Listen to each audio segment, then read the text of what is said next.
Good afternoon. This is Emmanuel Rosario Martinez for Homelessness in Harrisonburg, Virginia. Today I want to talk a little bit about homelessness. Homelessness has always been something that I really find difficult to comprehend. A safe home, quality of life, and access to opportunity.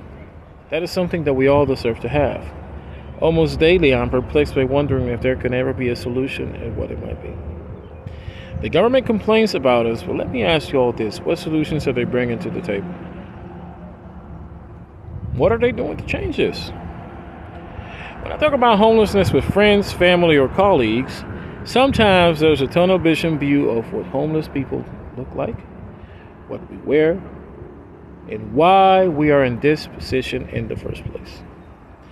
There are a multitude of reasons for why people become homeless.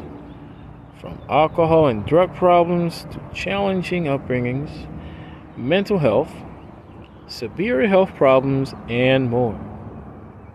Not every homeless person is an alcoholic or an addict.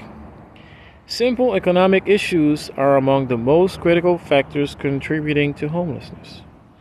These include the lack of affordable housing, poverty, lack of employment opportunities, and low wages. Far too many people are living so close to the edge of economic disaster that one financial setback, such as job loss, car troubles, illness, divorce, abandonment, or any unexpected expense can lead to the loss of their home. There's also a multitude of different types of people who may be homeless. Young people, people without close families, people with disabilities, and people from very different socioeconomic backgrounds. While the cause of each instance of homelessness may be unique, there is one thing that every case has in common. Once a person is homeless, it's extremely difficult to escape homelessness without help.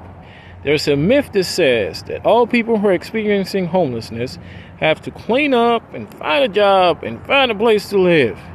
And they think that solves the problem. If only it were that simple. How can a person who is homeless be expected to clean themselves up and find a job when they're without a safe place to sleep, without access to bathing or toilet facilities, and without a place to wash their clothes? They're compelled to keep what few possessions they own.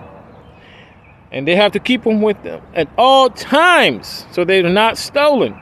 We are dependent on soup kitchens in scattered locations with limited hours and limited amounts of food. And if we're late to the line at the shelter, then we're exposed to the elements at night because we have to sleep on the street. If we're lucky enough to find a job, what are the chances that we can find an affordable place to live? Especially when there's a severe shortage of affordable units in virtually every market in the country. Especially here in Harrisonburg, which is a college town. And if we do find an affordable unit, there's very little chance that we'll be accepted as a resident because of lack of credit history. And if we're accepted, emotional, psychological, and medical issues might make it difficult for us to adjust to the new environment. The reality is that without help, it is virtually impossible for an individual to escape from homelessness. Homelessness doesn't discriminate, and neither should you. Thank you and have a good afternoon.